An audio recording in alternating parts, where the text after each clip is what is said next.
A young black mother thought she was simply boarding a flight. Just another passenger among many. On her way to a destination she hadn't yet decided would be home.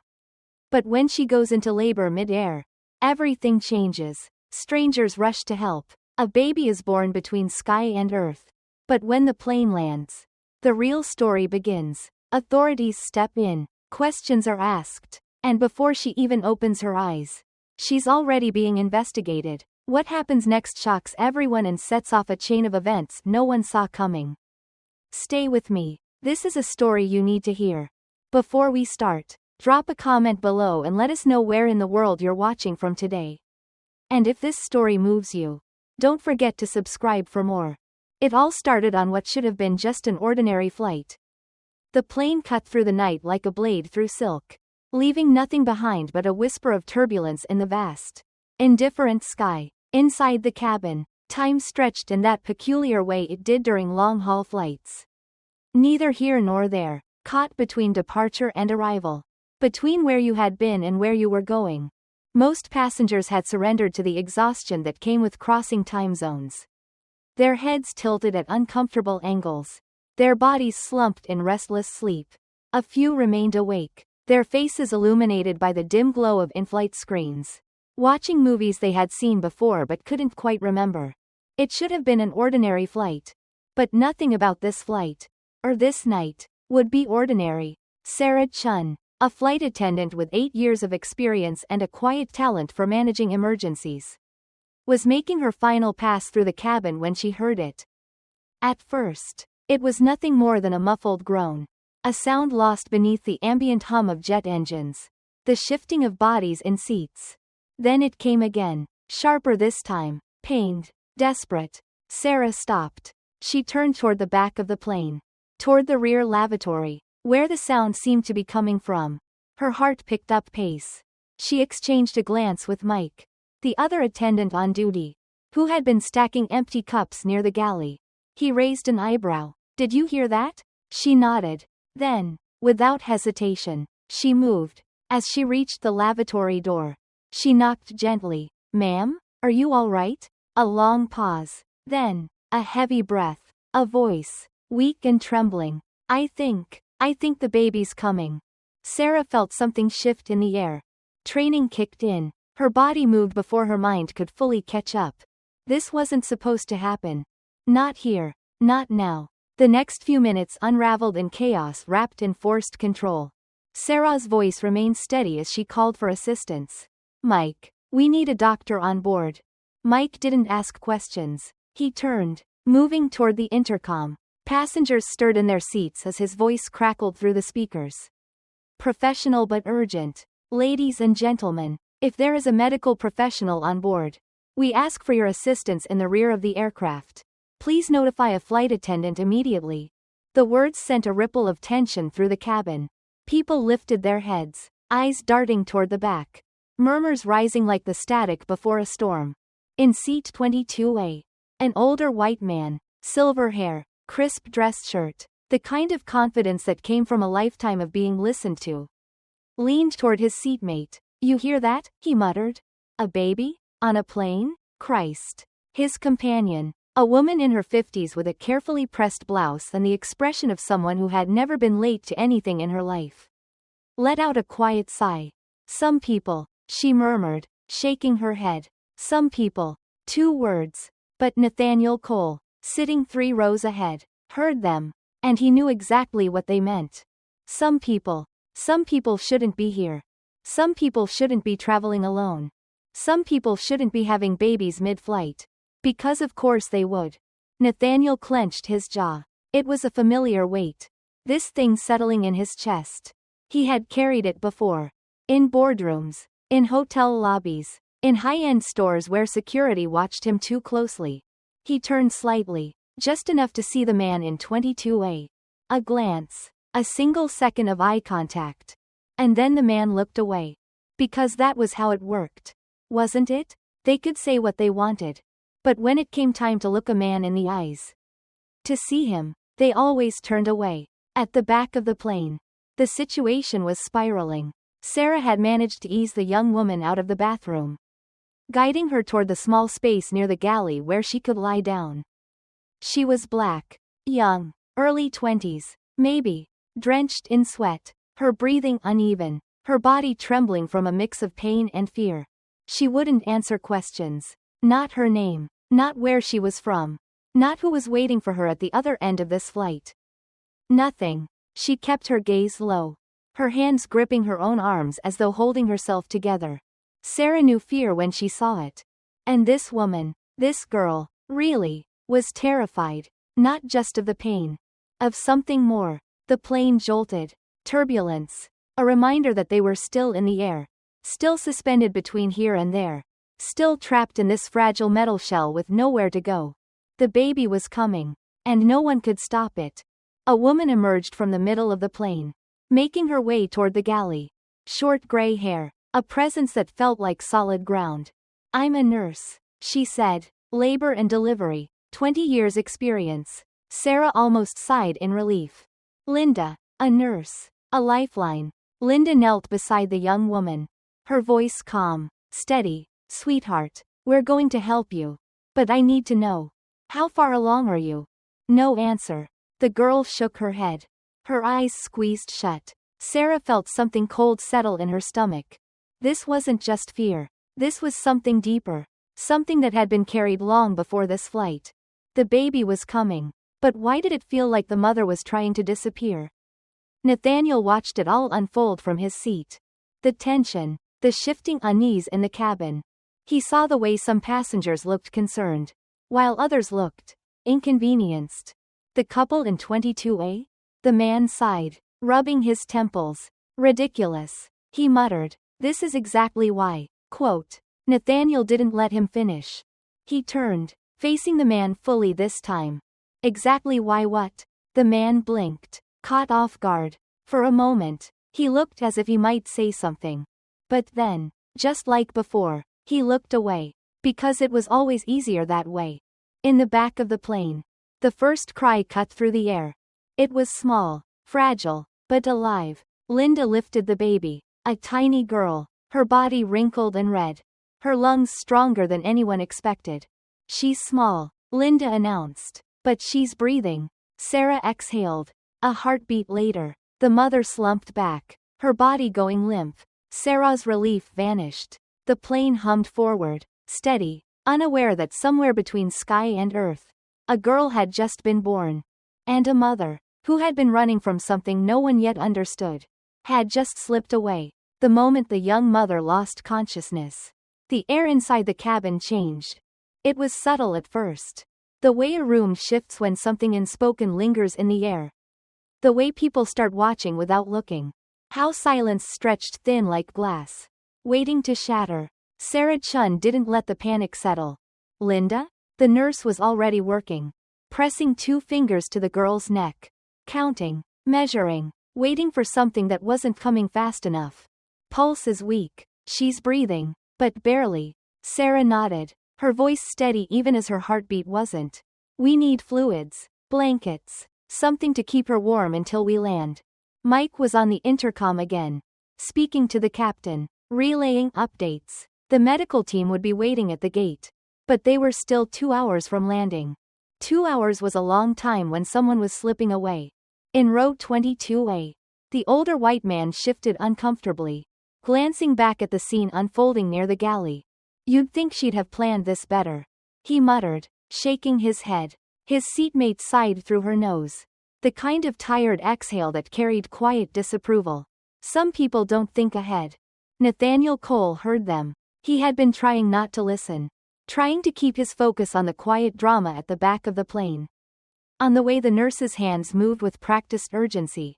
On the stunned look on Sarah's face as she hovered between duty and something closer to fear.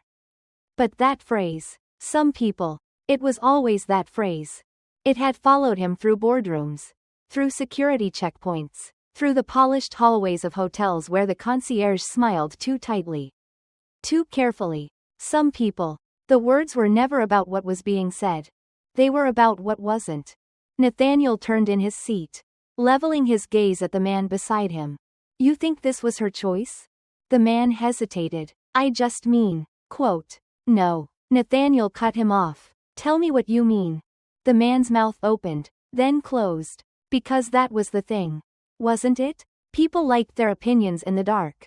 They liked them whispered, passed between friends, disguised as observations. But when they had to say them out loud, when they had to look a man in the eye and speak their truth, they always hesitated. Nathaniel turned back toward the galley, toward the young woman stretched out on blankets, her newborn resting beside her, tiny and oblivious. He didn't know her story yet. But he knew this much. Nobody plans to disappear. Nobody chooses to be running. Sarah didn't have time to think about anything beyond the moment. She adjusted the young mother's head, brushed damp curls away from her forehead. The girl was burning up, her body trembling even as her breath came slow and shallow. The baby was still quiet, still impossibly small. Sarah cradled the newborn gently, wrapped her tighter in a soft cotton blanket a first-class passenger had handed over. Linda glanced at her. She won't wake up until we land. If then. It was not meant to be cruel. It was simply the truth. And the truth was beginning to feel heavier than Sarah could carry. The plane hit another pocket of turbulence. Just a small shudder, a quick dip in altitude. The kind of movement that made people tighten their seatbelts but not their nerves. Still, passengers stirred, anxious from the commotion, from the knowing that something unusual was happening in their midst. A flight like this, a baby like this, a mother like this. It was not the story they had expected to be a part of. And that made them uncomfortable. A flight attendant moved down the aisle, speaking in hushed tones. Ladies and gentlemen, thank you for your patience. A medical situation is being handled by trained professionals. Please remain seated. Remain seated. Watch, but do not see. Observe, but do not question. Sarah glanced up just in time to see a man standing in the aisle. His phone raised slightly. Recording. Her stomach turned. Of course. Because some people didn't see moments like this as human. They saw them as content. Sarah pushed herself up from the floor, moving fast, her voice lower than she intended. Sir, I'm going to need you to put your phone away. The man, a college-aged kid with expensive headphones looped around his neck, blinked. It's a public space. Sarah's jaw clenched. This is an emergency situation. Show some respect. He muttered something under his breath but dropped his phone. Still, Sarah could feel it. The weight of spectacle. How people watched suffering. How they made it a moment to be consumed rather than confronted. She turned back to the baby. The mother. The real story unfolding beneath their feet. And she knew. This wasn't over. Not even close. Nathaniel saw it all. The way people whispered. The way the young man with the phone had almost defended his right to steal something sacred. And he saw Sarah. Saw the exhaustion in her shoulders. The frustration tightening her jaw. It was a strange thing. Wasn't it? How people watched black pain but never really saw it. The turbulence had settled, but the tension had not. Nathaniel exhaled, looking toward the woman in the galley. The baby that had been born between sky and earth. The mother who had disappeared into exhaustion. Into silence. Into whatever it was she had been running from. And he knew, deep in his bones, that when they landed, the plane hummed forward, relentless, indifferent. At 30,000 feet, the world should have felt suspended, weightless, immune to the burdens of the earth below. But inside the cabin, the weight of history, of assumptions, of silence, of the careful way people looked without seeing, was settling over them like thick, unmoving air. The mother had not yet woken up. The baby, impossibly small, impossibly here, lay wrapped in a borrowed first-class blanket, swaddled against a world she had not yet been given a name to belong to. Sarah kept glancing at the girl, waiting for a sign, a flicker of recognition, a stirring, anything. But she remained still. Linda, the nurse, checked her vitals again, pressing fingers against fragile pulse points. She's stable, but she needs a hospital the moment we land. Sarah nodded. The captain had already radioed ahead. Medical personnel would be waiting. But there was something else. Something bigger than the medical emergency unfolding in front of them. In row 22A, Nathaniel could feel the weight of the room shifting. The whispering had not stopped. It had simply become quieter. More contained, hushed exchanges between strangers who suddenly felt like allies in their judgment. The couple who had muttered about some people were now speaking in tones just low enough to be overheard. They'll try to find the father, right? The woman asked.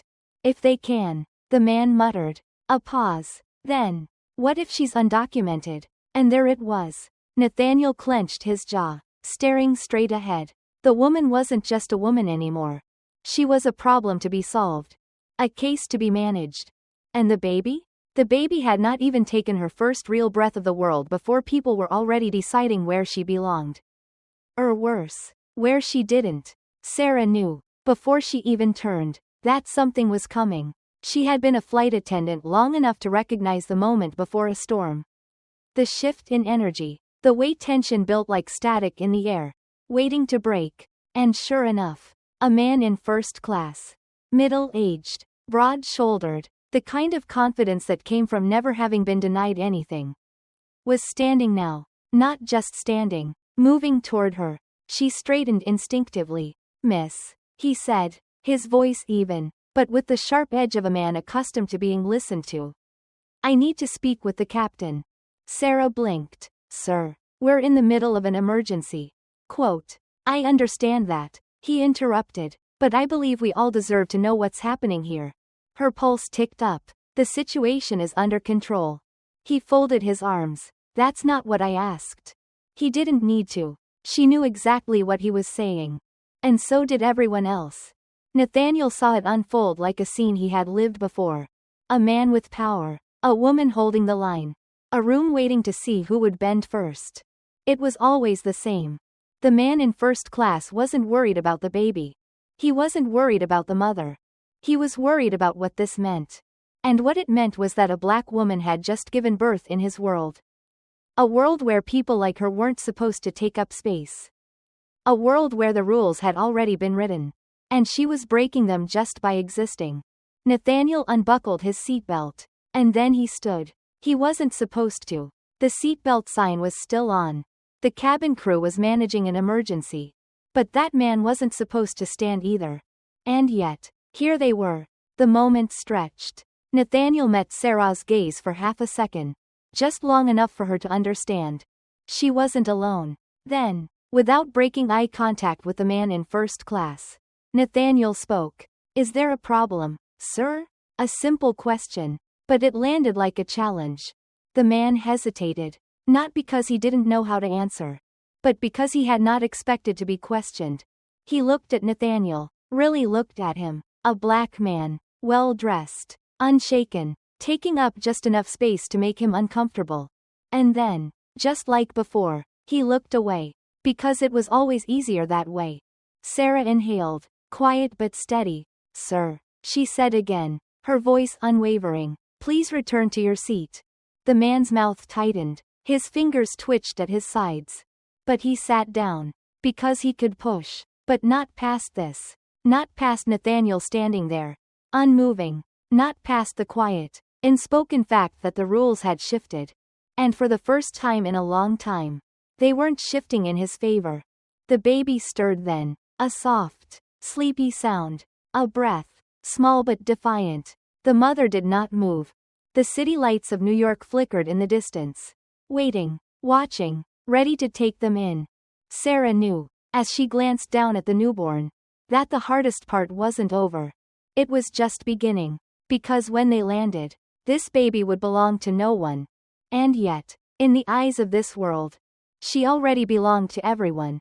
The descent had begun. The plane hummed with the quiet tension of people preparing to land, of bodies stretching, of minds shifting forward, toward what waited for them on the ground. But for some, the destination was more than just a city. For some, the ground was uncertainty, judgment, questions they had no answers for. And for one young mother, still unconscious, still nameless, that ground was coming too fast. Sarah stood at the galley, gripping the metal counter as the plane dipped slightly. She glanced down at the baby. Tiny, impossibly small, a presence that should not have been here, but was. Linda, the nurse, adjusted the blankets around the newborn. Careful, methodical. She's strong, she murmured. Stronger than you'd think. Sarah exhaled. What happens when we land? Linda didn't answer at first. Because they both knew. A baby like this. A black baby. Born between sky and earth. Born into uncertainty. Did not land gently in this world. She landed into questions. Where is the father? Does the mother have papers? Who will take responsibility for her? Who will decide where she belongs? And the answers, or the assumptions made in the absence of them, would shape the rest of her life. Linda sighed. Social services will take her. She'll be placed in the system until they find the mother. If they find her. Sarah looked over at the young woman. Still unmoving. Still lost in whatever dreamless place exhaustion had taken her. And she wondered, who was she before this flight? Because people didn't just vanish into their own bodies like that. Not unless they had already been running for a long time. In row 22A, Nathaniel could feel the landing approach in more ways than one. The murmuring had started again. Passengers shifting in their seats.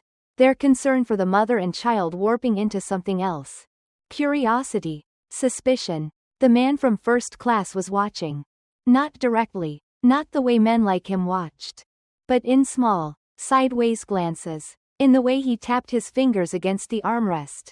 In the way his mind was working through the problem of her.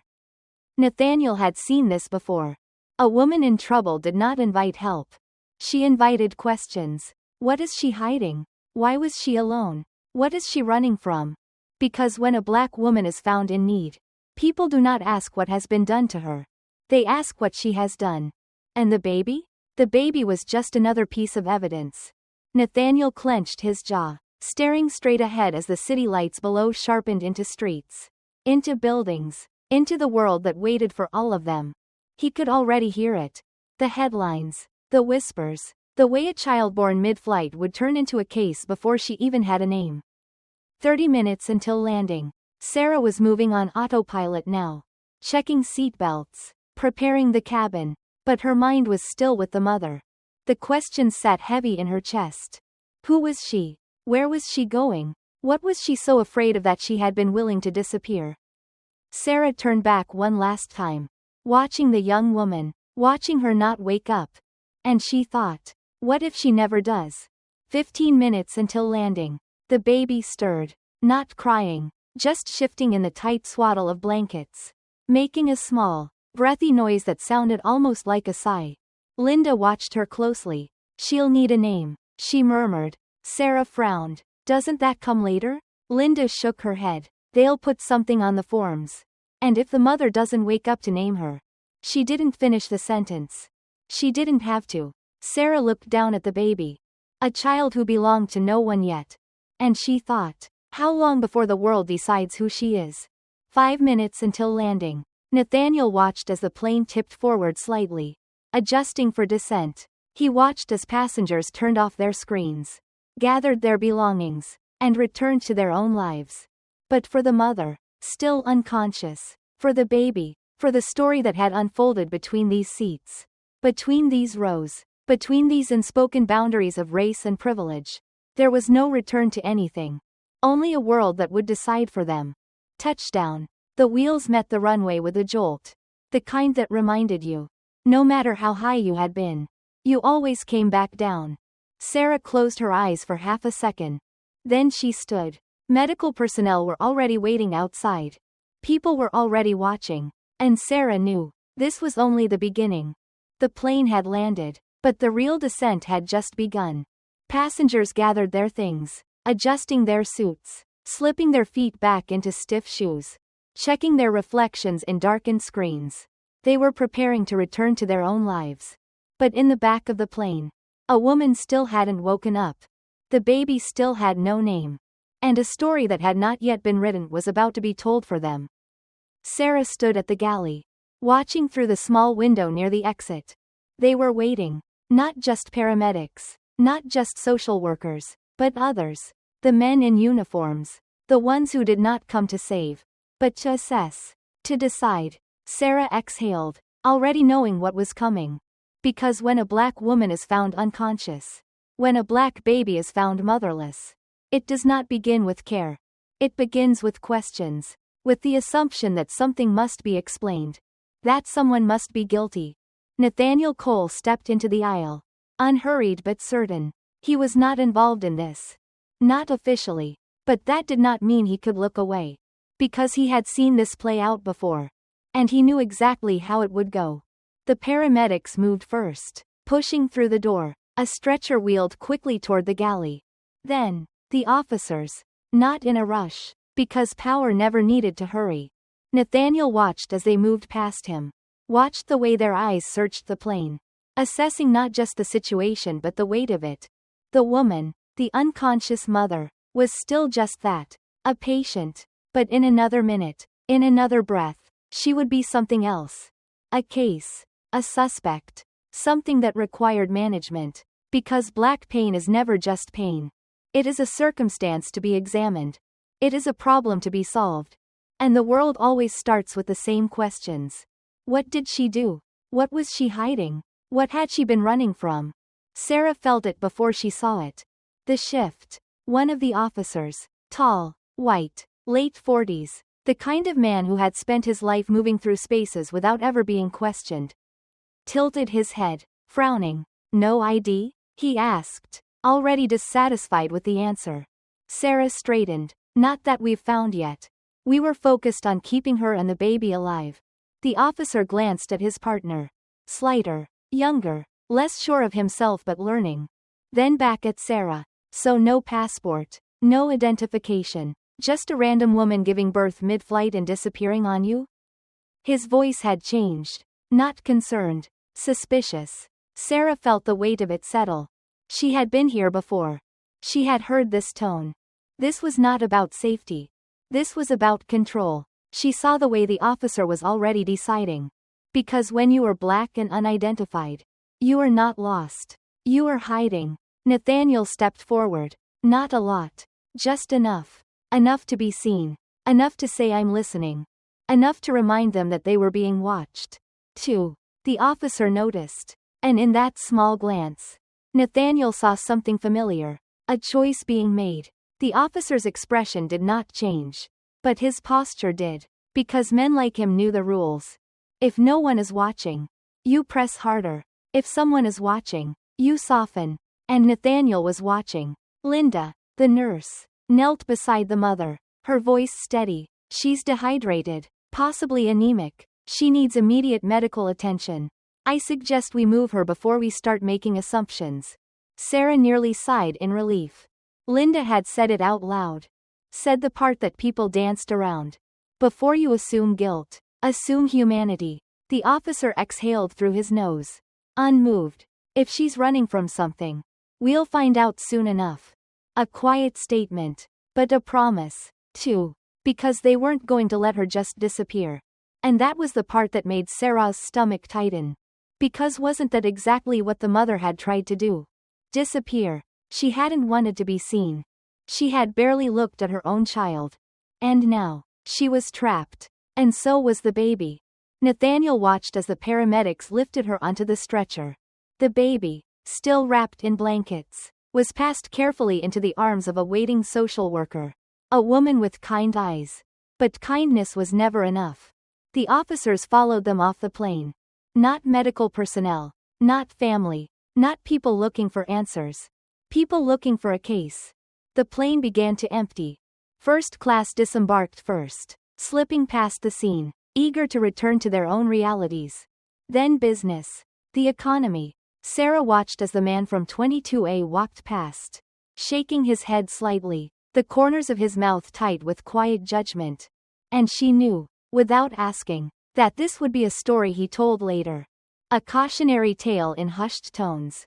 Something about poor decisions, about irresponsibility, about a woman who couldn't even get it together enough to have her child in the right place. She could hear it already. Some people. Nathaniel stepped off the plane last. Not because he had to, but because he wanted to see. And what he saw was exactly what he expected. The mother, still unconscious, is being lifted into an ambulance. The baby, still small, still new to a world that had already decided so much about her, being carried toward an unmarked car. Nathaniel exhaled, shaking his head slightly. Because this was America, wasn't it? How it had always been. The system was already at work. Already making decisions. Already writing the story. And Nathaniel knew. If the mother did not wake up. If she did not speak. If she did not claim herself. Then the world would decide for her. And the baby? The baby would not belong to herself. She would belong to the state. To the system. To the assumptions people had already made about her. About her mother. About where she came from and where she should go. She was already becoming someone else's problem. And that was the real tragedy. That before she even had a name. She had already been taken. Before she even had a chance. She had already been judged. The airport was a machine. And the machine never stopped moving. Passengers flowed through the terminals. Their lives clicking forward like gears. Rolling suitcases. Boarding calls. The steady rhythm of transit.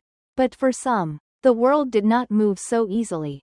For some, the act of simply being seen was a risk.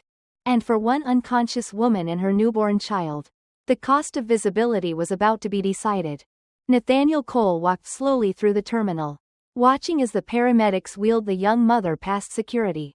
Her body barely more than a presence beneath the thin hospital blanket. A police officer followed closely behind. Not rushing, not urgent, just waiting. Waiting to see if this was going to be his problem. Because that was the thing about the system. It did not move for everyone. For some, it only waited. Waited to see if there was a reason to care. Waited to see if a name would appear. If a file existed. If a record could be pulled. Waited to see if she could be neatly classified. Because a black woman with no identification was not simply a woman in need. She was a question. And America did not like unanswered questions. Sarah stood just outside the jet bridge, watching as the baby was handed to a woman in a navy blue suit. Her face calm, her clipboard tucked neatly under one arm. Social services. Sarah had seen this process before. But never so up close. Never so personal. A child separated from her mother.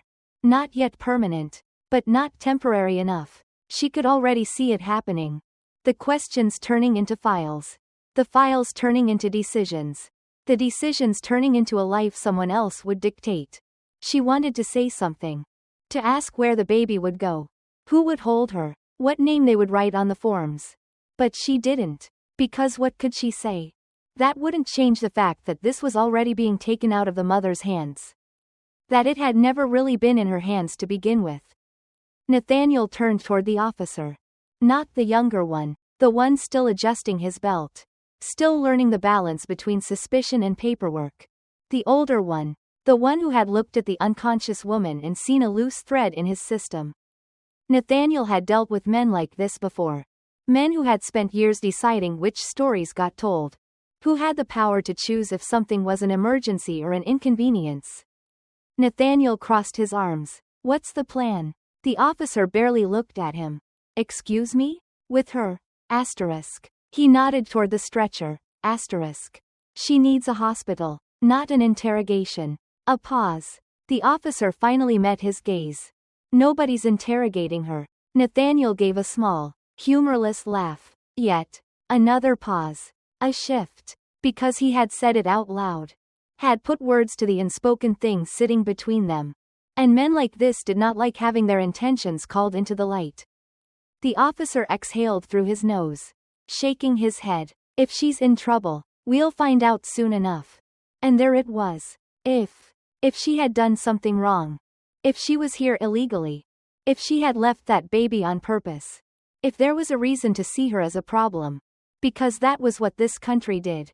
Wasn't it? It started with if. And by the time they were done, they had already decided the answer. Sarah turned back to the baby.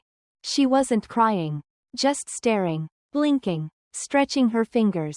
Yawning into the space around her. She had no idea that the world had already placed its bets on her future. That before she had even taken her first real breath outside of this plane.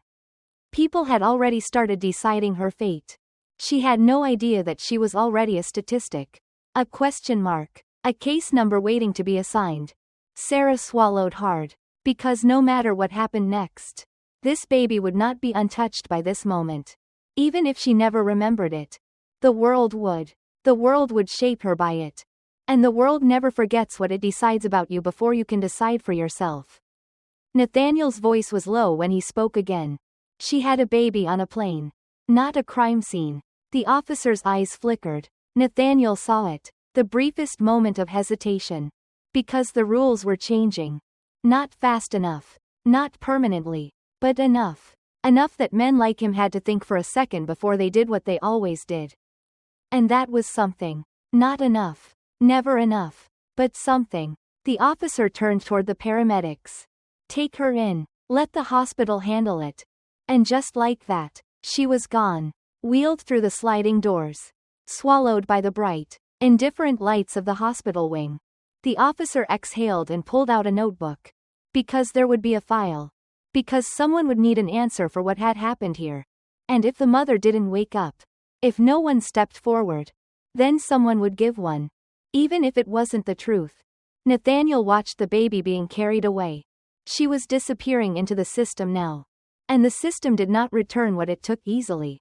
Sarah stood beside him, arms crossed. Neither of them spoke. Because there was nothing left to say. The baby had been born between sky and earth. But she had landed into a world that had already made up its mind about her. And that was the real tragedy. The hospital air was sterile. Crisp in the way that erased the scent of urgency but never the feeling of it. The young woman lay motionless beneath thin white sheets. An IV line snaking from her arm. A machine beeping steadily at her bedside. The only proof that she was still here. Still tethered to this world. But outside her room, the world was already moving without her. Deciding without her. Because America did not wait for the vulnerable to wake up before making decisions about them. Nathaniel Cole had seen this before. Not this exact situation. A woman giving birth mid-flight. A baby handed over to social services before the mother could even open her eyes. But the pattern. How the system worked before the people inside it had a chance to speak. He stood near the waiting room window. Hands in his pockets. Staring down at the movement of traffic below. The city grinding forward. The way it always did. He could hear the voices behind him. The low, measured tones of the social worker. The clipped, procedural questions of the hospital administrator. The quiet, authoritative murmurs of the police officer. And the baby. Not crying. Not fussing. Just being held. Passed between hands. Between systems. Between worlds. Waiting. For a name. For a place. For someone to claim her before the state did. Sarah stood at the edge of the conversation. Arms crossed. Watching the way things were falling into place too easily. She had seen this before. Too. She had seen how a crisis turned into a process. And how a process swallowed people whole. We need to assign the child a temporary name for the birth certificate. The social worker was saying. Her voice polite but practiced. In cases like these, we usually choose something neutral. Neutral. Sarah bit the inside of her cheek. Because what they meant was something simple. Something that would not trouble the system. Something that would fit neatly into a case file. Something that would not carry too much weight. Not too black. Not too foreign. Not too much of a reminder that she had come from somewhere they did not understand. We were thinking, quote. But before the woman could finish, Sarah said, Sky. The social worker blinked. Excuse me? Sarah exhaled slowly. Her name. Call her Sky. A pause. Then a small, knowing smile. Because she was born on a plane? Sarah met her gaze. Steady. Unflinching. Because she was born between two places. Between departure and arrival. Between past and future. Between who she had been and who they were about to turn her into. The social worker nodded, writing it down. Sky. Just like that. It was official. But Sarah knew. A name was not a home. And Sky had not landed yet. Not really. Nathaniel turned from the window. Listening to the next conversation. The one they had been waiting for. The police officer. The same one who had followed the paramedics through the airport. Cleared his throat. We need to run her prints. The words were soft. Careful. But the weight of them was not. Sarah stiffened. Why? A pause. Then. To confirm identity.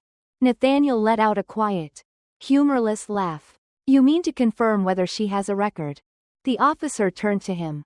Measured. Not defensive. Not yet. She was found without ID. She entered the country through an international flight with no documentation.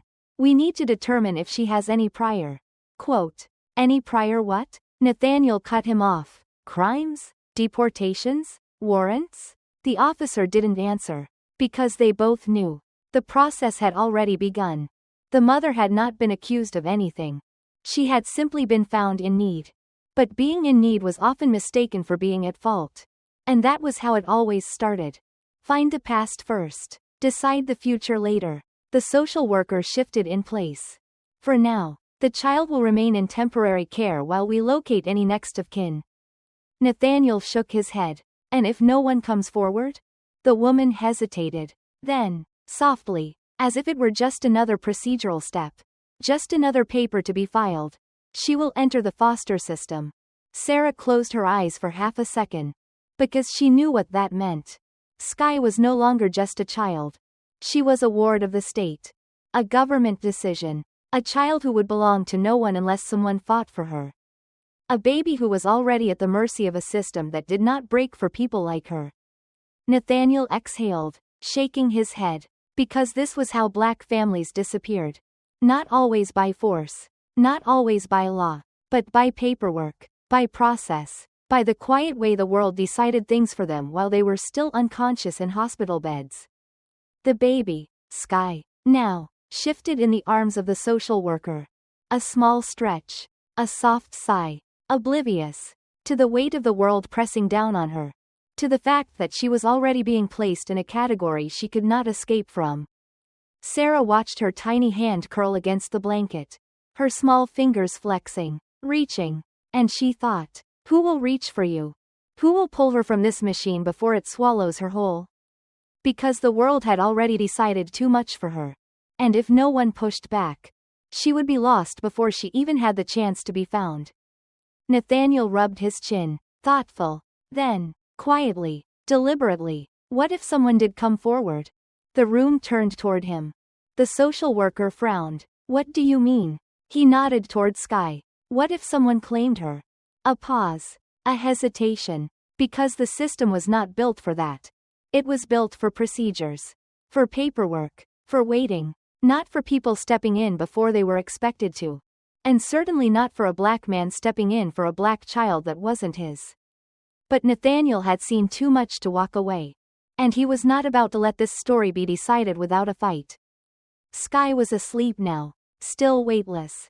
Still between places. But for the first time, the system had an unexpected delay. Because Nathaniel Cole was watching. And now, the rules are about to change. The room did not move right away. Not after Nathaniel's words had settled into the air like something permanent.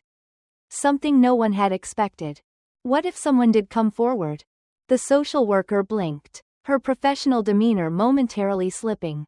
The police officer stiffened, his hands curling into his belt as if this were suddenly outside his jurisdiction. And Sarah, who had been watching this all unfold like an inevitable tide, breathed for the first time in minutes. Because Nathaniel had done something no one else had. He had made this system look up. He had made them pause. And in a world that was built to move forward without people like this mother. Without children like Sky, a pause was everything. Sir, are you saying? The social worker started, choosing her words carefully. Nathaniel nodded before she could finish. I'm saying I want to help.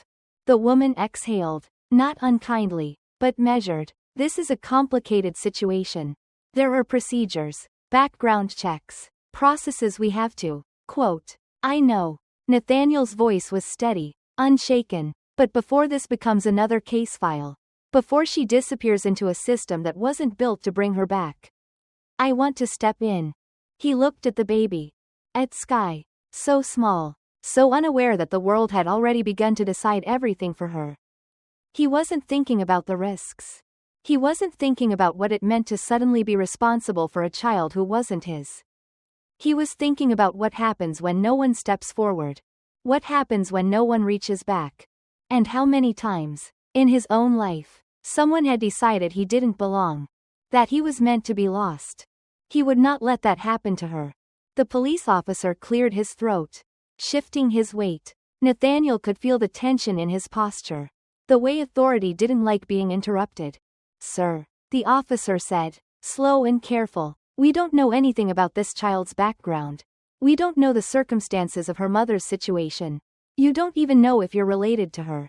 And there it was. The unspoken thing. The assumption. That he had to be related to her for this to make sense. That a black man stepping in for a black child was only logical if blood made it so. That without paperwork, without proof, without a record connecting them, there was no reason for him to care. Nathaniel met his gaze. "I don't have to be her blood to know she deserves better than this."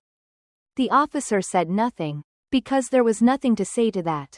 The social worker shifted. Sarah could see it. She wasn't rejecting the idea outright. She was thinking. Because this was something the system wasn't built for. Black children were taken. They were placed. They were lost in homes that did not see them. In foster families that did not understand them.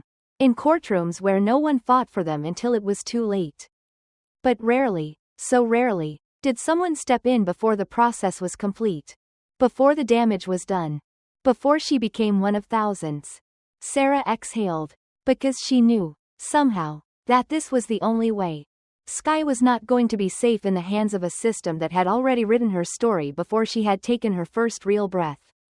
The social worker spoke first. "You understand what this means? This isn't just about stopping her from entering the system. This is a commitment. There will be legal steps. Financial steps. A court hearing. Even if the mother wakes up. There are laws in place to determine custody. This isn't something you can do just because it feels right at the moment." Nathaniel nodded. "I understand." The social worker hesitated, then sighed. "Then we can start the process." It was not a guarantee. It was not immediate. The world did not change that easily. But it was a crack in the foundation. And sometimes, that was enough. The mother was still asleep. No one knew what would happen when she woke up. If she would fight to take Sky back. If she would be allowed to. Because in this world, the decisions were never really hers to make. And that was the truth of it. Wasn't it? That she had never been the one with power in this story. Not in the air. Not on the ground. Not even now. She was still at the mercy of whoever decided to see her as something other than a case. But Sky? Sky had a chance now. Because someone had stepped in. Someone had said, "Not this time." Someone had refused to let her slip through the cracks of a country that was too eager to let her disappear. And sometimes, that was enough. Sometimes, that was everything. Sarah watched as Nathaniel stepped toward the baby. As he leaned down just slightly. His voice low, meant for only her. "You're not lost, little one." The words settled into the air. Soft but firm. A promise. A truth. Because this world was built to lose children like her. To turn them into numbers. To separate them from their own futures before they had a chance to claim them.